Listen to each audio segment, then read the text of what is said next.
سلام. سلام آقا. دانیالم. با رئیستون جلسه داره. یه لحظه. بله.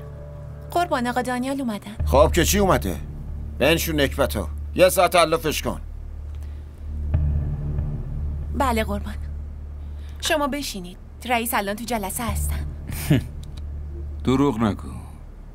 گفت که نکبتو یه ساعت بشون. آقا وایسید لطفا.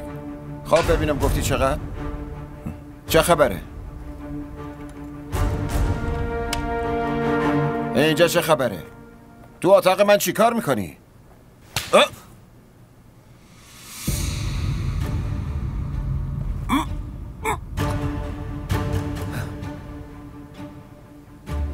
شما بشینید. بشین. از اینجا جام بخورید با دسته خودم میکشمتون. خب مرتی که عزگر. جناب آقای رئیس، ما یه حرفی با هم داشتیم.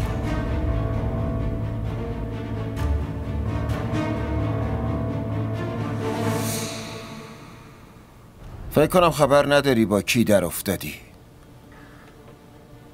بلایی سرت میارم که بشی سرمشق این شهر.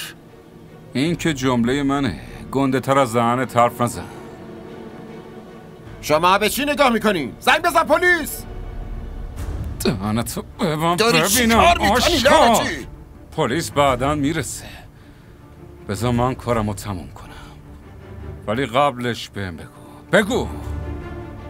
بگو هر چی تو دلت رو بگو. اینا میدونن چی پشت تلفن گفتی یا نه؟ بگو. آقا دانیال یه قرار ول کن تا آروم با هم صحبت کن. بگو دیگه. اگه 2 روز دیگه همو نبینیم وکیلت با هم چی کار میکنه؟ خشتک منو در میاره؟ حالا چی؟ الان که کت شلوار پوشیدم میتونه خشتک منو در بیاره آره یا نه؟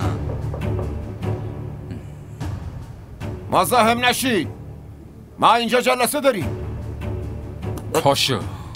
داری چی کار میکنی؟ اینجا چی کار میکنی؟ 2 دقیقه بشین فکر کن. بخوای خشتکمو در بیاری به وکیل نیاز داری یا نوچه؟ تا زنگ بزنی بیان طول میکشه نه؟ ولی من بخوام خشتکتو در بیارم 2 سوته.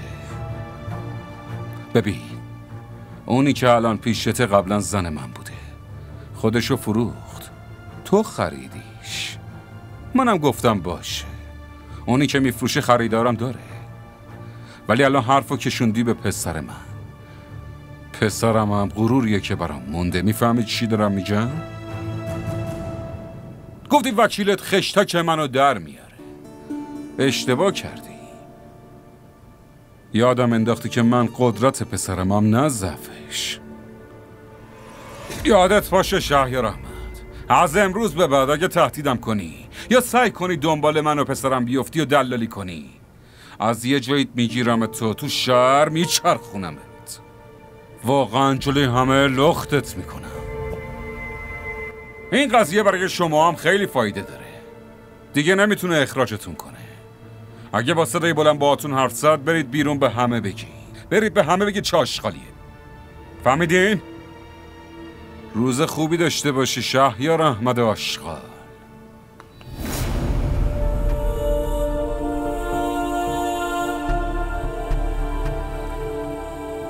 جلسه تمومه.